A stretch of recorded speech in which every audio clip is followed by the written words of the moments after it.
Good morning. This will be the second half of the video I made 2 days ago. It's about a day late, but life happens, so forgive me for that. But what I want to talk about today is three things. One is collaboration. The next one is pre-construction management. And the third one is relationships. So I think what you need to know is that as smart and as good as you are, there's no way that you can possibly be as smart and as good as a good team that you've put together to collaborate with.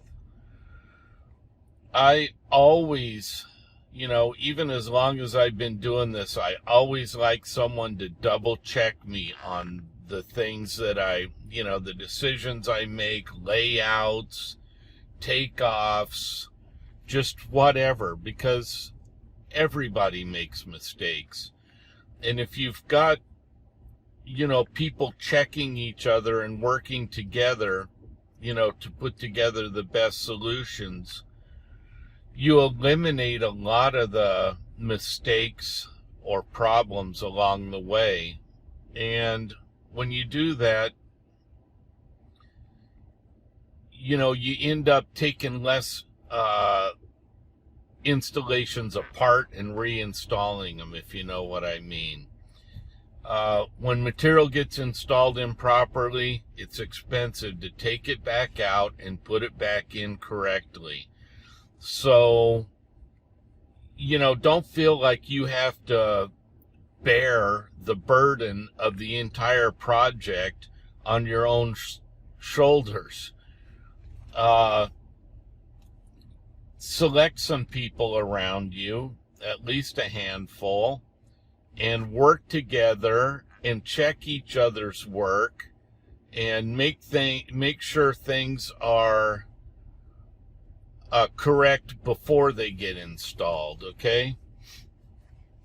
So collaboration's a very powerful tool, and you need to learn how to delegate responsibility and include people into your decision-making processes to make yourself more accurate and more efficient.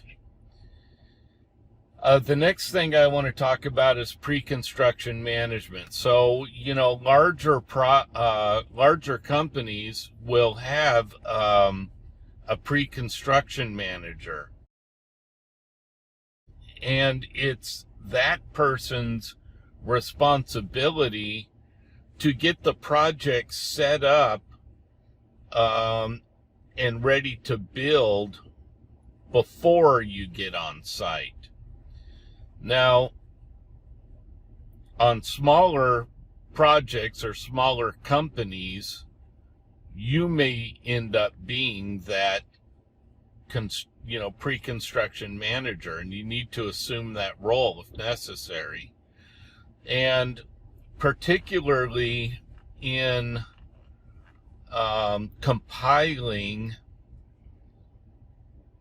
a detailed material list, which, if you do that properly, will also become a detailed estimate that you can use for scheduling and management of your project. And for those of you who don't know, the difference between a detailed material list and a detailed estimate is that the estimate will not only predict the quantities of material and the cost of those material, but also the labor to install it. And with those labor hours broken out into a well-formatted estimate, you can use them to schedule work and to track production.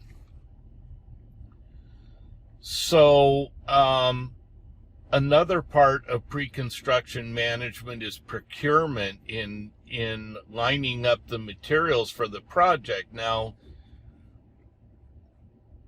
I'm on a very large project right now, and the pre-construction was not taken care of on it. It's a large enough project that there should have been someone in the office, from day one, once the project was awarded or the negotiations began. There should have been someone in the office, tracking and compiling the information for this project.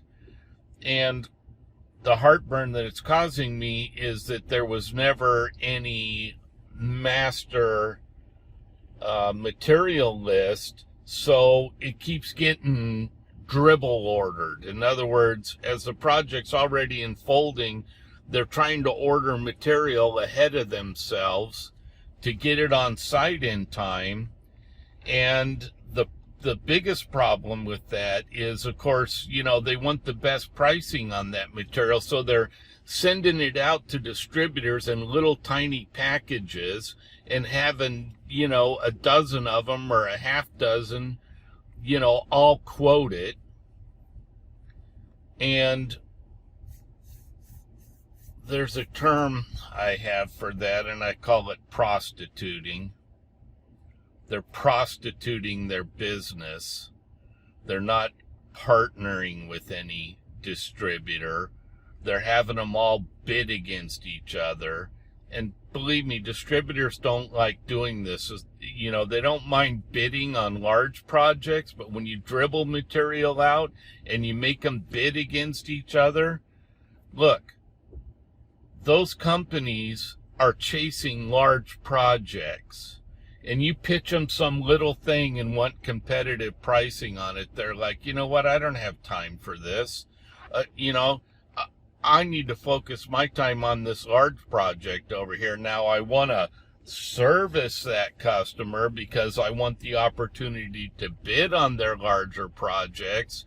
But what ends up happening is you end up on these little bite-sized pieces of the project.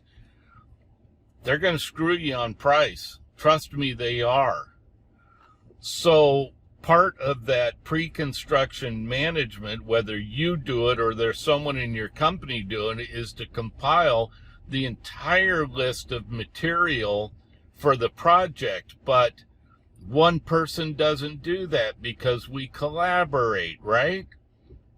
So this pre-construction manager should compile this list, and then he should jump on a web meeting with his purchasing agent and whoever's going to be running the project, whether it's a foreman or a superintendent, and probably the project manager, and they should all look at the drawings and the material list, and they should all have their say on whether he selected the right material or not.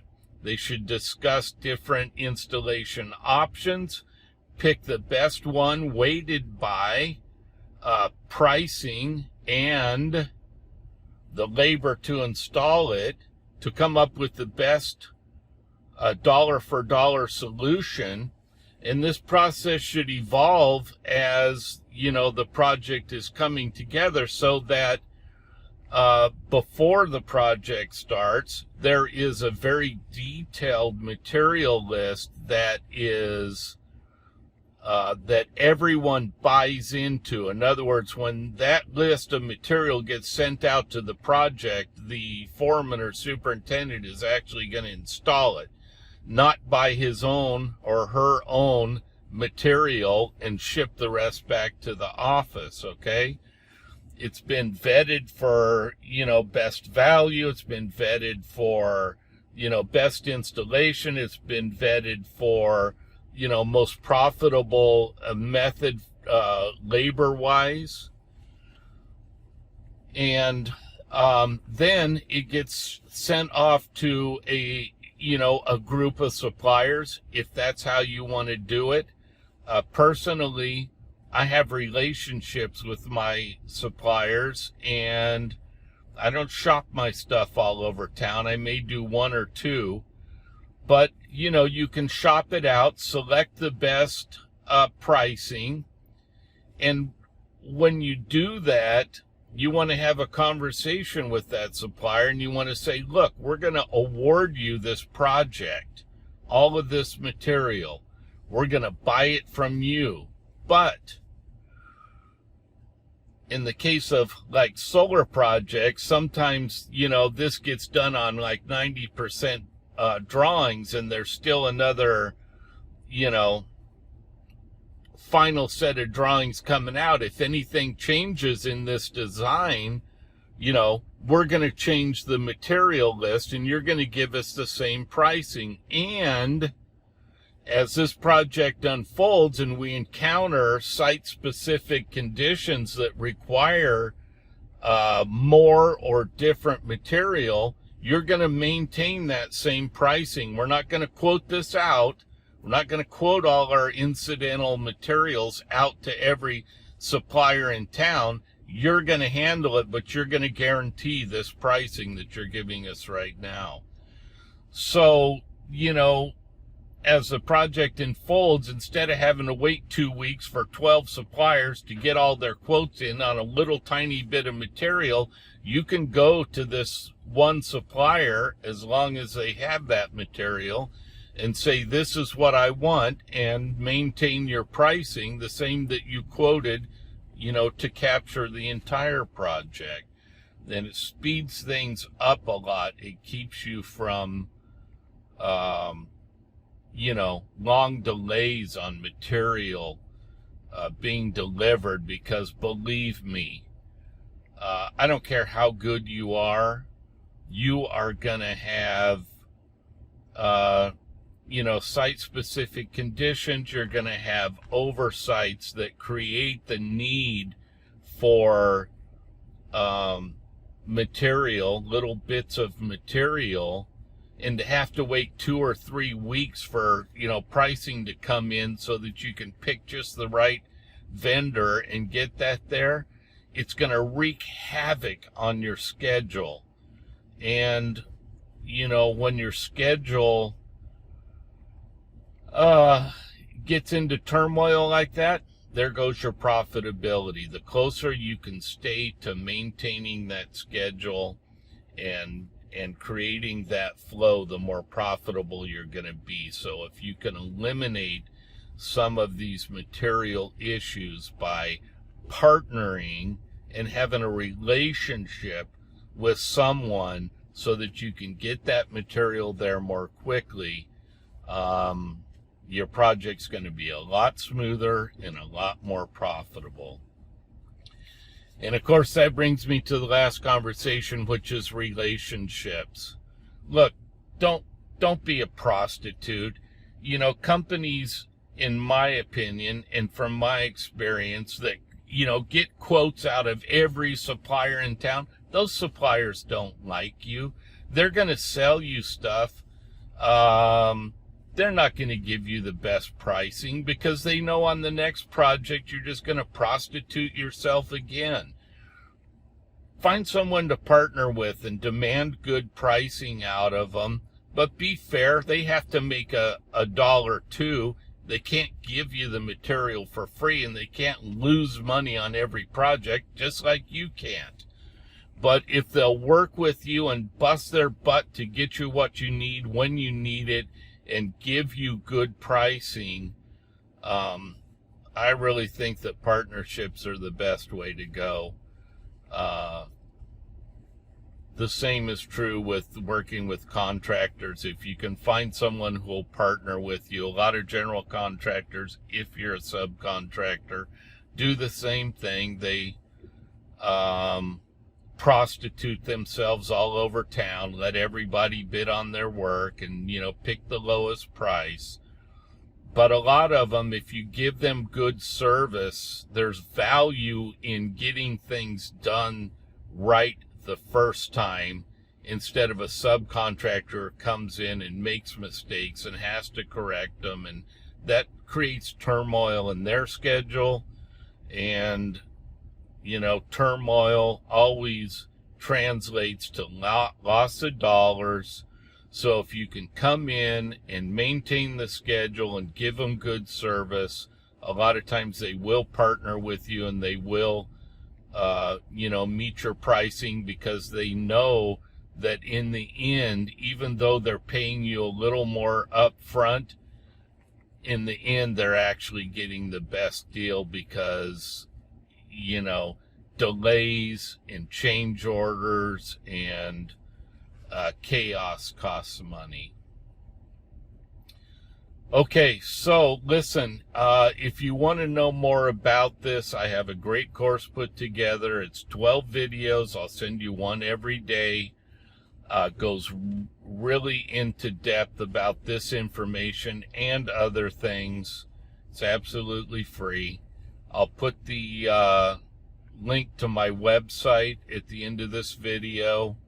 You can surf over there, click on the free foreman training. It's going to send you an email. You'll have to verify your email. I got to eliminate the spam and the bots and all the garbage on the internet.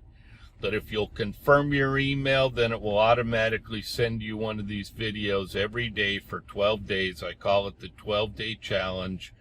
And if you are a foreman or a journeyman who would like to become a foreman, all the information is in there to help you achieve that goal, to elevate your wage, and to be more valuable to your company. All right, everybody have a good day. I'll talk to you later.